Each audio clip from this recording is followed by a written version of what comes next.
So, nandito tayo sa may footbridge mga sikap sa kaba ng Aurora Boulevard, Pasay. Para kunan natin ang update mismo dito sa rampa. Ito yung mga palabas ng EDSA sa kanan. Ito naman yung galing southbound EDSA. Bumaba dyan sa flyover, yung sa kaliwa, patungo ng NAIA Airport Road. Ito yung barracks nila sa baba. At kunan din natin dito sa likurang bahagi natin. At ito na mga kasikap yung latest na update dito sa NAIA Expressway Extension to EDSA via Tramo, Pasay, Aurora Boulevard. Makikita natin dito na yung pavement niya mula dito sa ilalim ng footbridge patungo dun sa pinakatuktok, no? Ito yung on-ramp ng expressway. Okay na. So dalawang lane pala to, no? Medyo malawak siya kasi dalawang linya. Pwede din namang maging two-way to, tigit-tig isang lane, no? Pero depende pa rin yan kung gagawin nilang two-way ito, magiging on-ramp at off-ramp. Kasi malawak, oh. So sana gagawin nilang on-ramp at off-ramp to, no? Pero nakalagay kasi sa proyektong to, ito ay on-ramp lang patungong expressway. Malawak. Nandiyan dyan sila. Ito na lang yung mga parapet na lang sa kaliwat kanan yung ginagawa nila. At ito sa kanan, matraffic patungong NAIA Airport Road. Sa kaliwa, ayan, palabas ng EDSA. Medyo maluwag. So, ayan yung latest na update natin dito mga kasikap. Baybayin na po natin dito sa kanan naman, patungong NAIA Airport Road. Titingnan natin kung ano na yung mga latest na kaganapan o progress. So tara, let's go! Sinimulan ko to, walang naniniwala sa paligid ko. Magandang hapon po sa inyong lahat mga kasikap. Nandito po tayo sa kaba ng southbound EDSA at diretso po tayo dyan sa flyover patungong Aurora Boulevard at mag-update po tayo ngayon sa NAIA Expressway Extension to EDSA via Tramo, Pasay, Aurora Boulevard. At dahil nandito na tayo sa EDSA, pabalik po ang update natin. Patungo tayo ng expressway ngayon. Huwag na po natin patagalin to dahil pakabutin pa tayo ng malakas na ulan. Tara, let's go!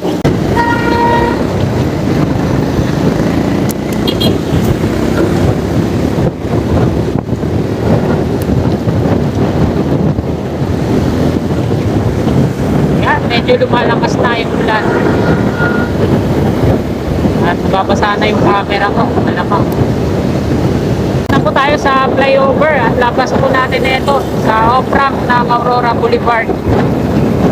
Medyo lumalakas na po yung ulan at ayan, traffic pa.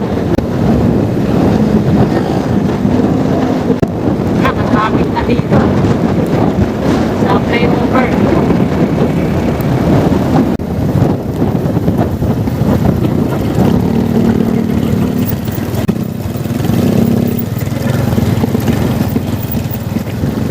Doon na yan, yung traffic na to sa may NAIA Airport Road.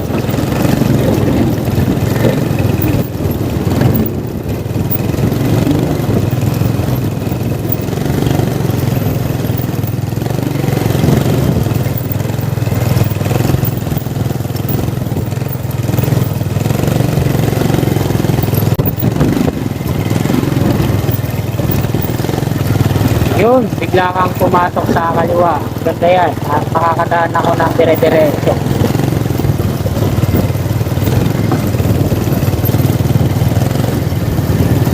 Nasa pababang ramp na po tayo dito sa excuse me po.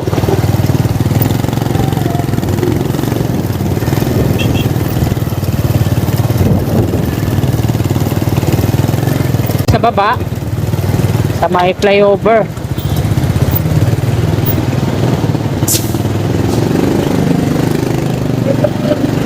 Doon sa footbridge na yon, pansamantala tayo hihinto at kukunan natin ang update doon sa taas. At itong kuha natin ngayon, update natin ngayong hapon. Bukas ko na po i-upload ito. Araw po ng Wednesday.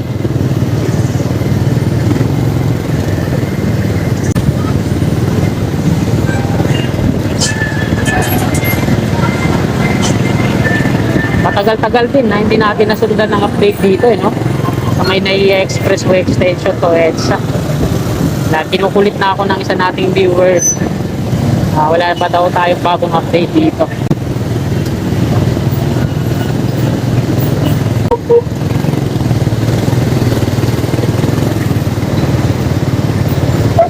Ayan mga kasikat, bye-bye natin kung kabahan ng Aurora Boulevard patungo NAIA Expressway. Tingnan natin dito sa baba kung ano na yung mga kaganapan bago tayo mag-U-turn sa dulo. Pabalik naman tayo dito sa northbound.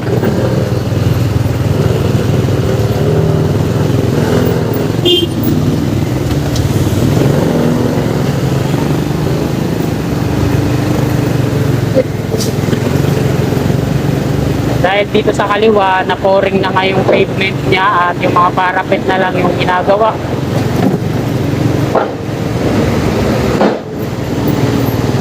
Dito tayo sa inner lane dadaan para makita natin ang malapitan. Wala dito sa may apartment, ito na yung update. Yan. Dito tayo sa ilalim para makasilong na rin tayo.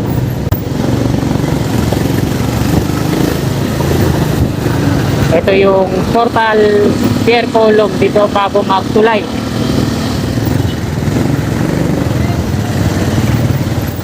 At nandito na tayo sa tulay mismo.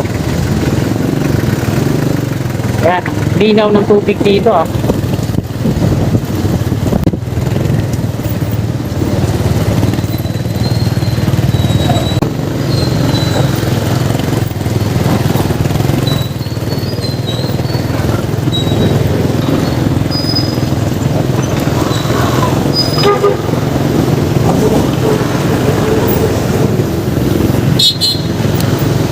Bali yung ilalim niya, ito na lang yung mga kalat-kalat yung dilinisin kasi tapos na no. Tapos gagawa nila ng center island. So yung magdi-divide into two ways no, north-south ay northbound and southbound. Unti-unti na rin nila tinatanggal yung mga scaffolding na naka ano dyan.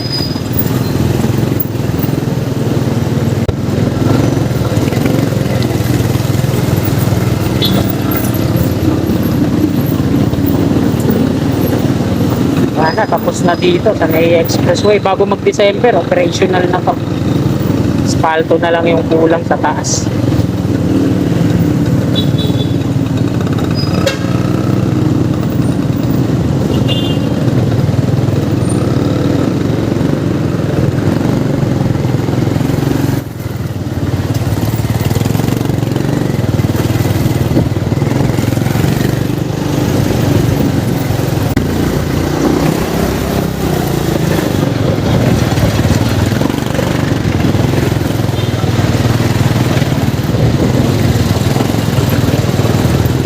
Lang. But first, dito tayo sa gilid.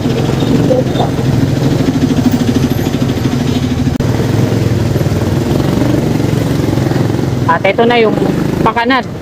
Ayan na po yung NAIA Expressway sa unahan natin.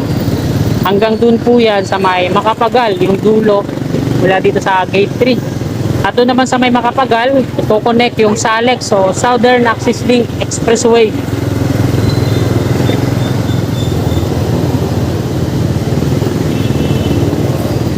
Eto na. Nandito na po tayo, no?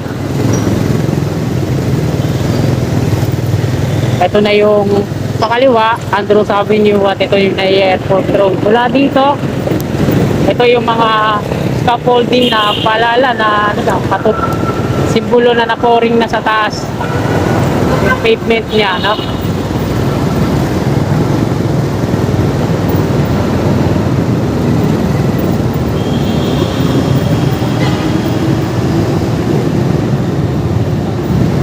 At hanggang dito na po yun, yung dulo. Dito na siya ipinonect. Yung pinakalas niya.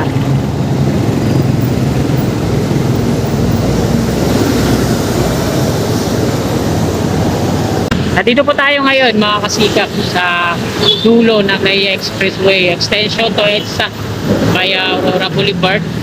Ito sa kanan natin yung pader ng LRTA, no? At yung mga bagong trend na extension to Niyog Bacoor. Dito yan sa loob. No? At ito yung expressway patungong Capitex at Macapagal. At ito na yung dulo. So ayan po yung dulo niyan. At dito na rin siya sa kanan, i-connect. Hindi na siya pinaabot hanggang dito, no, sa may coping beam ng expressway. At nakita natin sa ibang mga sa ibang mga pictures na nakuha dito, na pouring na yung slab niyan sa taas. At ito na nga, i-connect na lang siya dito.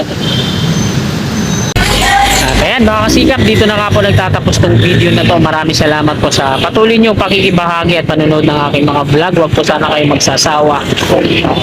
Sana bago nyo lisanin tong video na to, please like, at sa mga kasikap natin na bago lang sa aking YouTube channel at willing po kayo na sumuporta kay kasikap, i-click lang natin yung subscribe button dyan sa baba at i-hit po natin yung bell icon para always updated pa po lagi tayo sa akin pa mga paparating na mga bagong video. Maraming salamat po mga kasikap. Lagi po tayo mag-iingat.